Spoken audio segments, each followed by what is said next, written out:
جب ایک لڑکی اپنے ماں باپ کا گھر چھوڑ کر سسرال جاتی ہے نا، تو اس کے دل میں جہاں بہت سارے سپنے ہوتے ہیں، خوشیاں ہوتی ہیں، وہیں اس کے دل میں ایک ڈر ہوتا ہے، کیسے لوگ ہوں گے، کیسے بیہیویئر ہوگا، کیسے بات کریں گے، کس طرح سے رہیں گے، کیسے رشتے ہوں گے۔ لوگ کہتے ہیں کہ اس لڑکی کی زندگی بدل گئی ہے۔ ہاں، زندگی تو بدلتی ہے، لیکن کمزور ہونے کے لیے نہیں، مضبوط بننے کے لیے۔ تو السلام علیکم، کیسے ہیں آپ سب؟ دعا ہے کہ آپ سب شاد آباد رہیں، جہاں رہیں اپنے رشتوں کے ساتھ، اپنے پیار محبت کے ساتھ، خیر خیریت کے ساتھ رہیں۔ تو جناب، میری بہت اچھی خوش صبح کا آغاز ہو چکا تھا۔ میری بیٹی کی برتھ ڈے تھی، تو کچھ جھاڑ پونچھ وغیرہ کر لی تھی، ریگولر سی جو ہوتی ہے، کیونکہ میں کوئی بہت زیادہ بڑی برتھ ڈے تو نہیں کرتی، بس ایک اسپیشل ڈے تو ہوتا ہی ہے۔ تو کچھ تھوڑے بہت کھانا وغیرہ بھی بناؤں گی۔ تمام چیزوں کے بارے میں ڈیٹیل سے نہیں بتاؤں گی، کیونکہ آج میرا ٹاپک ہے بیٹی، ہماری پیاری سی نازک سی پریاں جو ہماری بیٹیاں ہوتی ہیں نا، جنہیں ہم بہت زیادہ پیار، حفاظت سے، بہت زیادہ نزاکت سے پالتے ہیں۔ کبھی کبھی ہم انہیں ڈانٹ بھی دیتے ہیں، تو پھر اس کے بعد کتنا زیادہ خیال رکھتے ہیں۔ تو جیسے جیسے وہ بڑی ہونے لگتی ہیں نا، تو بس ایک خوف سا آتا ہے کہ ہمیں انہیں سسرال بھیجنا ہے۔ جس بیٹی کو میں نے یا آپ نے کبھی کہیں الگ کسی کے گھر میں رہنے کے لیے ایک دن نہیں بھیجا ہو، اسے وہاں ہمیشہ کے لیے سسرال بھیجنا ہوتا ہے۔ تو وہ ایک ڈر، ایک خوف جو ہے، وہ ہر ماں کی طرح میرے دل میں بھی آتا ہے، اور مجھے سمجھ نہیں آتا کہ میں کیسے جو ہے اپنی بیٹی کو بھیجوں گی۔ لیکن بھیجنا تو ہے، سسرال تو جانا ہی ہے۔ شادی کی بھی فکر لگی رہتی ہے کہ اللہ تعالیٰ کوئی اچھا سا بہترین سا رشتہ آ جائے۔ دعا کرتی رہتی ہوں، نیک رشتہ ہو، نیک اس کے گھر والے ہوں، اور میری بیٹی بھی ان کے لیے نیک رہے، میری بیٹی کی ذات سے بھی انہیں کوئی تکلیف نہ پہنچے، اور نہ ہی ان کی کسی کی ذات سے بھی میری بیٹی کو کوئی تکلیف پہنچے۔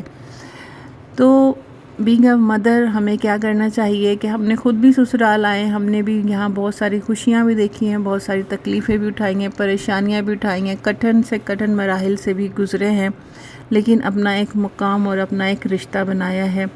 تو ہمیں اس چیز کو کبھی نہیں بھولنا چاہیے، ان سب چیزوں کو مد نظر رکھتے ہوئے اپنی بیٹی کی پرورش کرنا چاہیے، اور اسے وقتاً فوقتاً جو ہے یہ تمام چیزیں سمجھاتا رہنا چاہیے، گائیڈ کرتے رہنا چاہیے۔ کبھی اسے سسرال سے ڈر، خوف یا نفرت اس کے دل میں نہیں ڈالیں۔ اسے رشتوں کے ساتھ اچھی طرح سے بیہیویئر کرتے ہوئے اور رسپیکٹ کے ساتھ اپنی بھی پہچان کرواتے ہوئے، اور اس کی بھی، دوسروں کی بھی عزت رکھتے ہوئے آگے بڑھنے کا اور رشتے نبھانے کی جو ہے اسے تاکید کرتے رہنا چاہیے۔ اور بہت ایک بات، اپنی بیٹی کو سسرال جانے سے پہلے جو ہے نا، اسے اکاؤنٹ وغیرہ بھی اس کا اگر بنوا دیں تو زیادہ بہتر ہوتا ہے۔ جیسے آپ کا اپنا، جیسے مدرس کا اکاؤنٹ ہوتا ہے، تو وہ اپنی بیٹی کو دیں، اس سے جو ہے اخراجات وغیرہ کروائیں، دیکھیں کہ وہ کس طرح سے کر رہی ہے، کیونکہ پھر اچانک سے جب وہاں جاتی ہیں اور ان کے ہاتھ میں خرچہ وغیرہ آتا ہے، تو اکثر جو بچیاں ہوتی ہیں نا، وہ بالکل کنٹرول نہیں کر پاتی، ان کی سمجھ نہیں آتا کہ کیا کرنا ہے۔ تو اسے آپ یہیں سے ہی یہ تمام چیزوں کی عادت ڈالیں، اسے اکاؤنٹ کی عادت ڈالیں، اکاؤنٹ استعمال کرنے کی عادت ڈالیں، کس طرح سے بچت کرنی ہے، کس طرح سے گھرداری چلانی ہے، کس طرح سے اپنے ہسبینڈ کا اور اپنے گھر والوں کا ساتھ دینا چاہیے، سپورٹ کرنی چاہیے۔ تو یہ سب چیزیں اگر آپ سکھائیں گی نا، تو اچانک سے کیا ہوگا کہ آپ کی بیٹی کے اوپر جو ہے بہت زیادہ برڈن نہیں آئے گا، اور وہ کافی سمجھداری سے جو ہے رشتوں کو اور اخراجات کو لے کر چل سکتی ہے۔ تو یہ بات تو ہو گئی مدر کی۔ تو اب ہم کرتے ہیں اپنی پیاری سی بیٹی کے ساتھ بات، کہ جب ایک بیٹی جو ہے سسرال جاتی ہے نا، اپنے ماں باپ کا گھر چھوڑ کر جاتی ہے، تو اس کے دل میں بہت ساری ڈر، خوف تو ہوتے ہی ہیں کہ پتہ نہیں کیسے لوگ ہوں گے، کیسے رشتے ہوں گے، کس بیہیویئر ہوگا، کون کیسے بات کرے گا، کس نظر سے دیکھے گا، کیا سب مجھے دیکھیں گے، کیا سب مجھے جج کریں گے۔ لوگ کہتے ہیں کہ ایک لڑکی کی زندگی بدل جاتی ہے، میں کہتی ہوں ہاں، بدل تو جاتی ہے، لیکن کمزور ہونے کے لیے نہیں، مضبوط ہونے کے لیے، جذباتوں میں آ کر بہنے کے لیے نہیں، اپنے ایموشنز کو کنٹرول رکھنے کے لیے۔ سسرال ایک نیا سفر ضرور ہوتا ہے، پر ایک بات یاد رکھنا کہ تم وہاں امتحان دینے نہیں گئی ہو، تم وہاں ایک رشتہ بنانے، ایک اپنی اصل زندگی کا آغاز کرنے، اپنی گھرستی بسانے اور اپنی پہچان بنانے گئی ہو، اپنی اصل زندگی کا آغاز کرنے کے لیے ہمیشہ یاد رکھنا، تمہاری ایک مسکراہٹ، ایک سلام، آگے بڑھ کے جو سلام کرتے ہیں نا، پہل کرتے ہیں، وہ کسی کا دن بنا سکتا ہے۔ تو کبھی بھی اپنی پازیٹیوٹی کو کبھی ختم ہونے مت دینا، اپنے اصل کو کبھی مت بھولنا۔ اکثر سسرال میں نا بہت زیادہ چیلنجز بھی آتی ہیں، تو بڑا مشکل ہوتا ہے اس وقت اپنے جذبات کو چھپانا اور اس جگہ مسکرانا جہاں آپ کو لگتا ہے کہ آپ کو سمجھا نہیں جا رہا۔ زندگی میں نا ہر رشتہ ٹائم مانگتا ہے، ایسے ہی نہیں ہمیں عزت، رسپیکٹ اور مقام مل جاتا ہے۔ اسٹارٹ میں کبھی کبھی تمہیں ایسا لگے گا کہ جیسے تمہیں جج کیا جا رہا ہے، اور وہی وقت ہوتا ہے جہاں تمہیں خود پر بھروسہ رکھنا ہے۔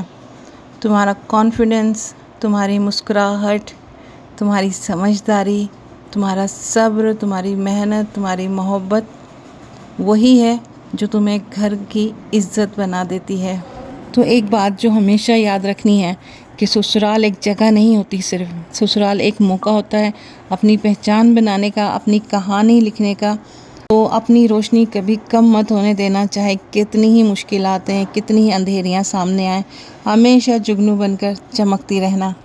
تم کسی کے گھر گئی ہو، اپنے ڈھیروں سپنے لے کر گئی ہو، ان سپنوں کا پورا ہونا تمہارا حق بھی ہے اور تمہاری طاقت بھی۔ یاد رکھنا، سپنے وہی پورے کرتے ہیں جو مضبوط ہوتے ہیں، لیکن سپنے ایسے نہیں ہونے چاہیے جو آپ کو اپنوں سے دور کر دیں۔ ہمیشہ ایسے سپنے ہوں جس میں تمہارے اپنے بھی تمہارے ساتھ ہوں۔ یاد رکھنا، جب تم خوش نہیں رہو گی تو تم سے جڑا ہوا کوئی بھی رشتہ خوش نہیں رہ سکتا۔ جو لڑکی اپنے سسرال میں ایڈجسٹ کرتی ہے نا، خوشیاں اور مقام بھی اسی کے قدم چومتی ہیں۔ لیکن سسرال میں جگہ بناتے بناتے اور قربانی دیتے دیتے اس کا یہ مطلب نہیں ہے کہ تم خود کو بھول جاؤ۔ ہرگز ہرگز خود کو مت بھولنا، تمہیں اپنی سیلف رسپیکٹ کا خیال رکھنا ہے۔ ایک سمجھدار عورت ہی اسے کہتے ہیں جو سب کے ساتھ ساتھ اپنی عزت، اپنی ویلیو، اپنے جذبات کا بھی خیال رکھتی بھی ہے اور رکھواتی بھی ہے۔ خود کو کبھی گرنے نہیں دینا، کبھی رشتے نبھاتے نبھاتے خود کو گرنے یا اگنور ہونے مت دینا۔ خود کو سجانا، سنوارنا، خوش رکھنا اور کسی کی بھی الٹی سیدھی باتوں کو دل پر لے کر اپنے آپ کے ساتھ برا مت کرنا۔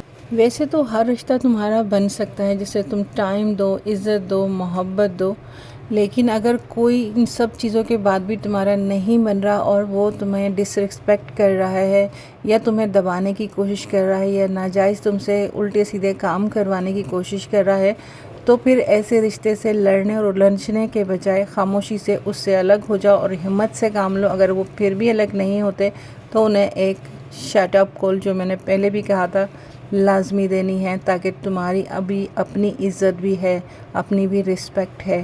کبھی خود کو کمزور بنا کے ہمیشہ کے لیے دوسروں کا غلام مت بنا دینا۔ دوسری بات جو بہت اہم ہے، کبھی اپنے ہسبینڈ سے ناجائز ضد، بحث اور ناجائز خواہشات کا اظہار مت کرنا۔ جتنی خواہشات وہ پوری کر سکتے ہیں اتنا ہی خود کو لمیٹڈ کر دینا۔ ایک دوسرے کو سمجھ کر آگے بڑھنا۔ کبھی کبھی ایسے ہوتے ہیں کہ ہسبینڈ نہیں ہوتے جو آپ کو سمجھ رہے ہوں، تو اس جگہ بھی آپ نے صبر کے ساتھ اور برداشت کے ساتھ کام لینا ہوتا ہے۔ لڑائی جھگڑے جو ہوتے ہیں وہ صرف نفرت اور دوریاں ہی بڑھاتے ہیں۔ خاص کر ضد، بحث، بدتمیزی کرنا، چیزیں اٹھا کے پھینکنا، یہ گندی عادتیں کبھی بھی خود میں آنے نہیں دینا۔ اور کبھی یہ موقع مت آنے دینا کہ تمہارے ہسبینڈ کا تمہارے اوپر ہاتھ اٹھ جائے، کیونکہ ایک بار رشتے خراب ہو جائے نا تو پھر پوری زندگی ان رشتوں کو صحیح نہیں کیا جا سکتا۔ ایک بار عورت کی زبان کھل جائے یا ایک بار مرد کا ہاتھ اٹھ جائے تو پھر وہ کبھی نہیں رکتا۔ تو ہمیشہ ہسبینڈ کے سامنے معصوم اور بھولے پن کا اظہار کرنا، کیونکہ مردوں کو وہ عورتیں نہیں پسند آتی جو ان کے سامنے بہت زیادہ شاطر بننے کی کوشش کرتی ہیں۔ انہیں خود سے تھوڑی کم تر، تھوڑی سی بیوقوف ٹائپ کی ہی عورتیں پسند آتی ہیں۔ آپ دیکھیں گے جو شاطر عورتیں ہوتی ہیں نا، جو ہوتی تو بہت خطرناک ہے، لیکن جب مرد آ جاتے ہیں نا گھر کے تو اتنی معصوم، اتنی بیوقوف بن جاتی ہیں جیسے انہیں دنیا کا کچھ پتہ ہی نہیں ہوتا، اور مرد بھی ان کے اشاروں پر ناچتے ہیں۔ تو میں اپنی پیاری بیٹیوں سے یہی بولوں گی کہ آپ بھی، چاہے آپ کو کتنا غصہ ہے، جتنا ہی کچھ ہو، لیکن آپ نے معصوم بن کر ہی رہنا ہے، مردوں کے سامنے مٹھاس لہجے میں بھر کے ہی بات کرنی ہے تاکہ وہ ہمیشہ آپ کے ساتھ رہیں۔ تو دیکھیں چلتے چلتے میں نے کتنی اچھی جو ہے ایک ٹپ ہسبینڈ کو قابو کرنے کی بتا دی ہے۔ چلتے چلتے ہر بیٹی کے لیے ڈھیر ساری دعائیں اور اجازت دی۔